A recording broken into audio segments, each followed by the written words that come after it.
Students, welcome to my YouTube channel Pooja Bhagat. तो आइए आज के वीडियो में हम मॉलिक्यूलर बायोलॉजी के जो बेसिक्स हैं उसी की सीरीज को आगे बढ़ाते हैं। आज हम कुछ टर्मिनोलॉजी को समझने वाले हैं और वो टर्मिनोलॉजी में नंबर 1 टर्मिनोलॉजी है आपका हेटेरोक्रोमेटिन। देन इसके बाद मैं बात करूं तो नंबर 2 टर्मिनोलॉजी है आपका यूक्रोमेटिन एंड देन आपका है LCR जिसको हम कहते हैं लोकस कंट्रोल रीजन। क्या बोलते हैं इसको हम? Locus control region. तो ये सारे के सारे रीजन आपको कहाँ मिलेंगे? ये सारे के सारे रीजन आपको डीएनए के ऊपर मिलेंगे। पहले मैं थोड़ा सा बेसिक पार्ट समझाती हूँ। देखिए डीएनए जो होता है हमारे सेल के अंदर डीएनए होता है। एक सेल है, सेल के पास में अपना खुद का न्यूक्लियस है। न्यूक्लियस के अंदर में क्या है? न्यूक्लियस के अंदर में क्या है? आपका डीएनए है। ये जो डीएनए है आपको खुद को पता है इसके ऊपर कुछ फ्रेगमेंट्स हैं या कुछ आपके जो पार्ट होते हैं वो अपने आप को ट्रांसक्राइब करने का काम करते हैं, मतलब उनका ट्रांसक्रिप्शन होता है, वो अपने आप को एक्सप्रेस करने का क्या करते हैं? काम करते हैं। तो वो पार्ट डीएनए के जो अपने आप को एक्सप्रेस करके जाते हैं उसको हम बोलते हैं जीन। ठीक है, डीएनए का वो पार्ट जो अपने आप को एक्सप्रेस करेगा उसको हम क्या बोलेंगे? जीन बोलेंगे। लेकिन आपने जैसे थोड़ा बहुत भी अगर सेल बायोलॉजी वगैरह हमने देखा है तो हमको पता है ये जो आपका पूरा का पूरा डीएनए जो न्यूक्लियस के अंदर है, ये मैंने बनाई है सेल और ये है हमारा क्या? न्यूक्लियस। इस न्यूक्लियस के अंदर जो हमारा ये डीएनए प्रेजेंट है ये अकेला यहाँ पे प्रेजेंट नहीं है, ये एक पर्टिकुलर प्रोटीन के साथ में बाइंडेड है, मतलब पूरी तरीके से कंडेंस हुआ है और उस प्रोटीन का नाम है आपके हिस्टोन प्रोटीन। कौन सा प्रोटीन? Histone protein. ठीक है, ये है आपका हिस्टोन प्रोटीन। देखिए अब ये जो टर्म हम सीखना चाह रहे हैं हेटेरोक्रोमेटिन, यूक्रोमेटिन, LCR, ये जो है आपके ये रीजन्स कहाँ पे होते हैं? ये रीजन्स होते हैं डीएनए के ऊपर। डीएनए के ऊपर जीन्स भी है। जीन वो पार्ट होगा डीएनए का जो कि आपके अपने आप को एक्सप्रेस करके जाएगा। ठीक है, फॉर एग्जांपल मैं कह रही हूँ यहाँ से लेके यहाँ तक का ये जो पार्ट है ये कोई पर्टिकुलर आपके प्रोटीन बनाने के लिए, मतलब कोई भी पर्टिकुलर जो आपके एक्सप्रेस होके कोई भी एक पर्टिकुलर फंक्शन जो है वो करता है। तो ये अगर अपने आप को एक्सप्रेस कर रहा है इट मींस ये आपका एक क्या है? जीन वाला पार्ट है। ठीक है, अब इसी डीएनए के ऊपर, क्योंकि डीएनए डबल स्ट्रैंडेड होता है तो हमने डबल स्ट्रैंडेड बना दिया। इसी डीएनए के ऊपर मैं बात कर रही हूँ, ये आपका पूरा का पूरा एक डबल स्ट्रैंडेड डीएनए हम ले रहे हैं। इस डबल स्ट्रैंडेड डीएनए पे हमने बोला डीएनए अकेला नहीं होता, डीएनए के साथ एक प्रोटीन होता है दैट इज हिस्टोन प्रोटीन। तो आपके डीएनए का वो पार्ट जिसके ऊपर हिस्टोन प्रोटीन जो है आपके, हम डिफरेंट कलर से ले लेते हैं, हिस्टोन को रेड कलर से मैं ले रही हूँ। ठीक है, हिस्टोन प्रोटीन आपके बहुत ज्यादा जो है इस तरीके से कंडेंस होता है, बहुत ज्यादा कंडेंस होता है। तो इस वाले पार्ट को, ये डीएनए हो गया, डीएनए के ऊपर हिस्टोन प्रोटीन है और हिस्टोन प्रोटीन बहुत ज्यादा कंडेंस है, इस पार्ट को हम कहते हैं हेटेरोक्रोमेटिन। इस पार्ट को हम क्या बोलते हैं? हेटेरोक्रोमेटिन। अब सोचिए हेटेरोक्रोमेटिन के ऊपर, मतलब हेटेरोक्रोमेटिन रीजन जो डीएनए के ऊपर है उसके अंदर आपका जो जीन वाला पार्ट है वो एक्सप्रेस हो रहा है, मतलब दिखाई दे रहा है आपको, उसको कवर किसने कर लिया? हेटेरोक्रोमेटिन ने कवर कर लिया।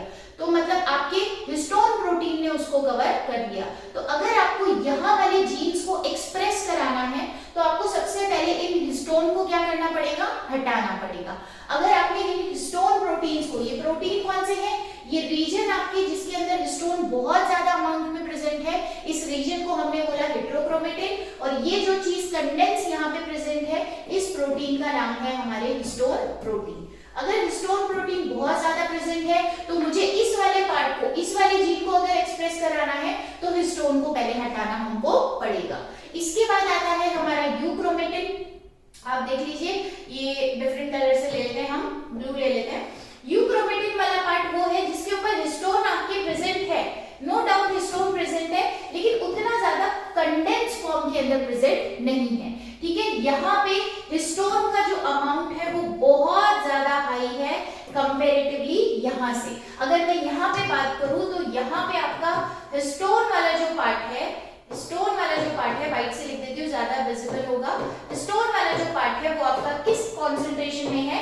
लो कॉन्सेंट्रेशन में। तो ये वाला जो रीजन होता है इसको हम बोलते हैं आपके यूक्रोमेटिन। क्या बोलोगे इसको आप? यूक्रोमेटिन।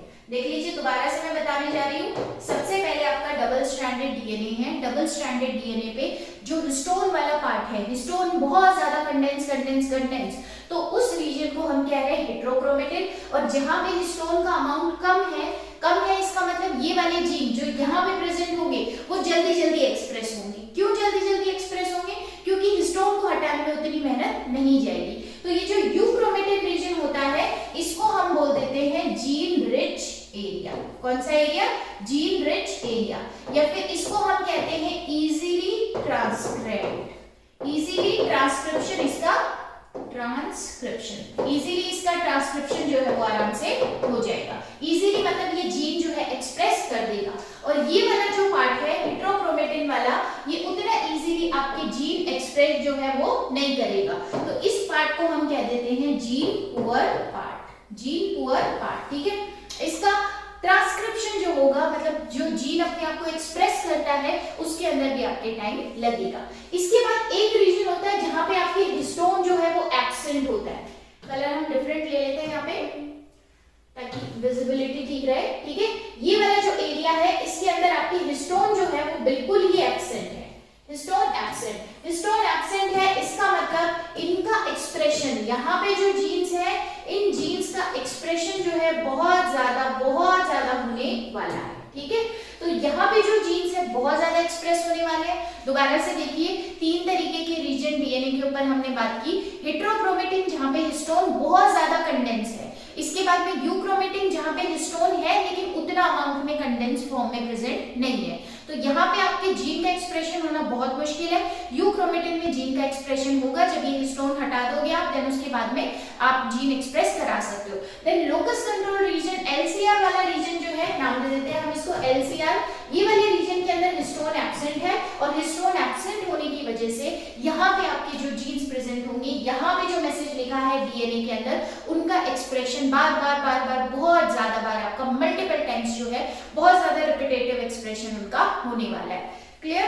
तो आई होप आपको ये समझ आया होगा कि हेटेरोक्रोमेटिन, यूक्रोमेटिन एंड आपका एलसीआर रीजन जो है डीएनए के ऊपर किसे कहते हैं। So thank you so much. और ऐसे ही बेसिक वीडियोस एंड एडवांस जानकारी के लिए आप मेरे चैनल को लाइक, शेयर एंड सब्सक्राइब जरूर कीजिएगा। Thank you.